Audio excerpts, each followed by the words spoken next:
Баршаңызға сәлем, сіздермен тілгеспек жоқ Қазақстан жаңалықтарына тәуелсіз көзқарас. Бүгін 9 маусым. Осыдан бір жыл бұрын Қазақстанда алғаш рет Назарбаевсыз сайлау өтті. Тәуелсіз бақылаушылар бас көтеріп, халық әділ сайлауды сұрап алаңға шықты. Біршама адам алдымен Қосановқа, одан кейін Заитовтың сөзіне алданды. Осы жылда біздің ел азаматтық қоғам біраз нығайып өскен сияқты. Елдің тағдырына деген жауапкершілікті сезінетіндер де көбейді. Бірақ біздің билік басындағылар оны әлі ұқпағандай. 6 күні болған митингіде адамдар күштеп автозаққа тиеліп, кеше белсенді Әсия Төлесова полиция қызметкеріне күш көрсетті деген айыппен қамауға алынды. Одан басқа кеше елдің бас санитарлық дәрігері Айжан Есмағамбетова брифингіге шығып, неліктен коронавирус аурулардың статистикасы енді азайтылып көрсетілетінін түсіндірді. Одан басқа мен өткен аптада бір көрерменге сый етем деген мына кітап кімге тиетіні туралы айтатын болам. Кеттік.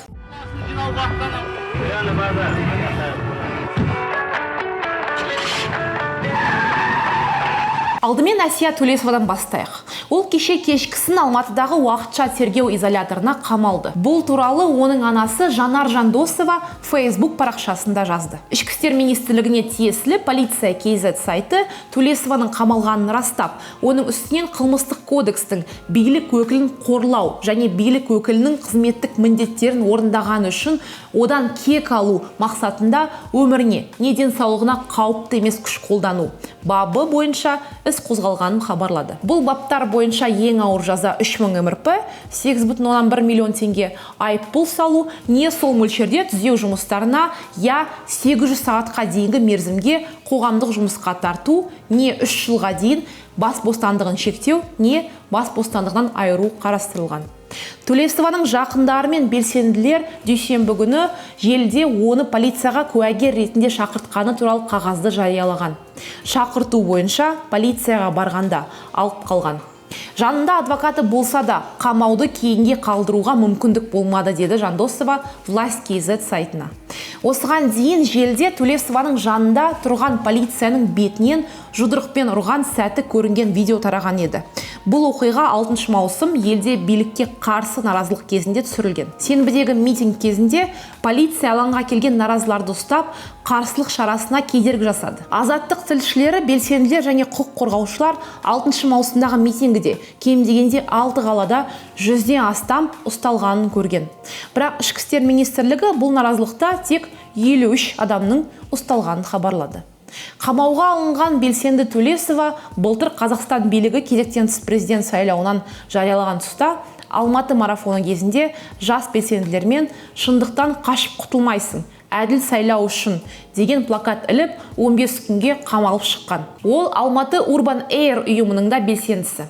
Төлесова бұған дейін де бірнеше рет қарсылық шараларына қатысып, бір адамдық пикеттер өткізген. Айта кететін маңызды нәрсе, Біріккен ұлттар ұйымы бейбіт жиналыстар бойынша арнайы баяндамашысы Клемент Вуле Қазақстандағы митингілер туралы Азаттыққа сұхбат беріп, Қазақстан азаматтары бейбіт жиналыс өткізу үшін ешкімнен рұқсат сұрамау керектігін айтты. Одан басқа оның сөзінше Тоқаев митингілер туралы заң бойынша онымен кездесуден бас тартқанын да айтты. Маған осы жаңа заң туралы алаңдатарлық сөздер естідім. Бұл заң қабылданғанға дейін мен Қазақстанға академиялық сапармен баруым керек еді. Алайда өкінішке орай барлық талқылаулардан кейін бұл болмады. Менің ойымша түсініспеушілік болды. Сондықтан менің сапарым да жүзеге аспады.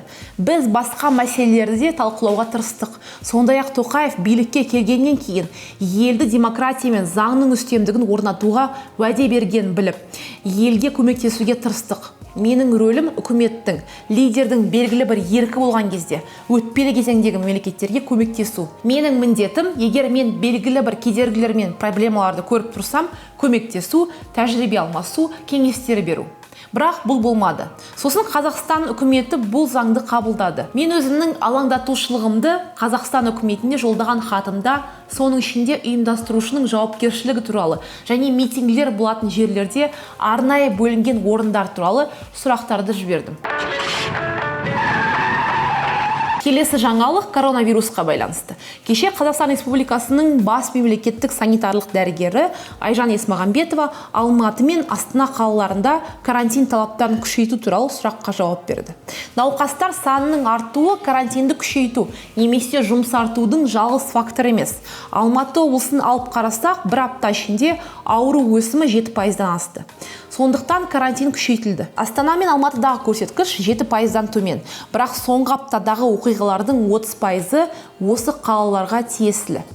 ТЖ режимнен кейін ашылған нысаналардың жұмысын тексеретін мониторингтік топ нысандардың 53%-ы ереже бұзған көрсетті, деді бас санитарлық дәрігер. Айжан Есмағамбетова карантинді күшейтуде немесе жеңілдетуде қандай алғышарттар ескерілетінін түсіндірді. Мұнда сырқаттану өсімі ғана емес, бір адамның қанша адамға вирус таратқаны, халықтың алдын алу шараларын қалай ұстанғаны да есептеледі. Нысандарға қойылатын талап бойынша 40-тан астам алгоритм бар. Егер барлығымыз бірігіп шара қолданбасақ, қайтадан күшейтілген карантинге түсуіміз мүмкін. Біз нысан келушілері болып та саналамыз. Теңгерімді сақтау ғана карантинді күшейтуден сақтайды. Негізгі гигиена талаптарын сақтауға артық күштің қажеті жоқ, деді Есмағамбетова. Бірақ бізді алаңдатқаны ол емес. Денсаулық министрлігі бірнеше күннен бері коронавирус науқастарының санын азайтып көрсетіп жүр. Олардың айтуынша, оның себебі енді аурулар симптомды және симптомсыз болып бөлінетін болады. Есмағамбетова аурудың белгісі жоқ адамдар оны өте сирек таратады дегенді де айтты. Коронавирус пайда болғанда инфекцияның қалай таралатынын, қаншалықты жұқпалы екенін, қалай емдеу керектігін ешкім білген жоқ. Бұл тәжірибенің барлығын жинақталды. 18 миллион халыққа шамамен 1 миллион тест жасалды. Тест жүргізілетін топтары үнемі кеңейтіп отырдық. Бұл симптомсыз науқастарды анықтауға көмектесті. Тіпті симптомсыз науқастар саны көбейіп 80%-ға жетті. Әлемнің көптеген елдері мұндай тестілеуді әлі жүргізген жоқ, деді бас санитарлық дәрігер. Сонымен бірге спикер симптомды науқастар 11 күннен кейін айналаға қауіпсіз болатынын жеткізді. Симптомсыз науқастарды анықтау арқылы инфекцияның қоғамға қалай таралатынын бағаладық. Жинақталған тәжірибелер науқастар ауру белгілері байқалғанша, алғашқы 2 күн, байқалған соң 7 күн аралығында айналасына қауіп тудыратын көрсетті. Яғни 11 күннен кейін айналаға қауіп азаяды. Бұл жерде тест оң нәтиже көрсетуі де мүмкін, деді Есмағамбетова. Есмағамбетова ол ақпараттың неге негізделгенін, қайдан алғанын айтқан жоқ. Ешқандай дәлелдер жоқ. Сондықтан өзім іздей бастадым. Сөйтіп дүниежүзілік денсаулық сақтау ұйымының ақпаратын таптым.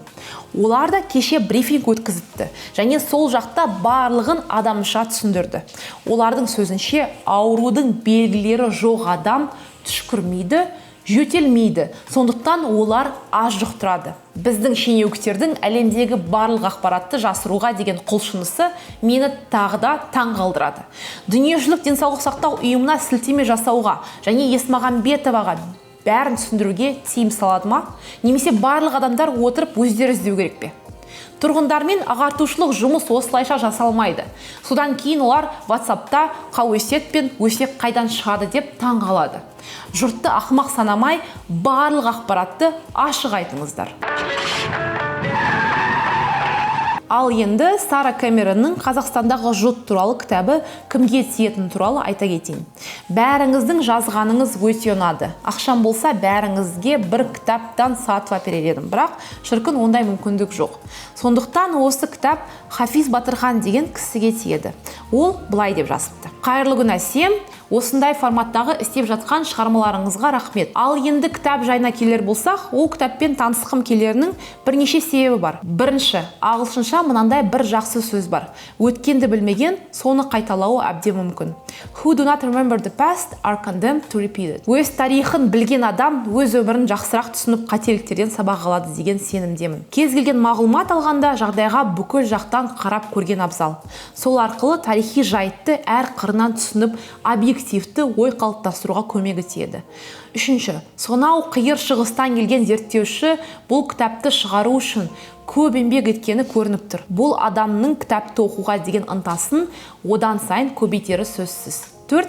Тағы да мені қызықтыратын бір жай, сол замандағы политиканы осы ғасыр политикасымен де салыстырып көргім келеді. Айта берсем себебі көп болар сірә.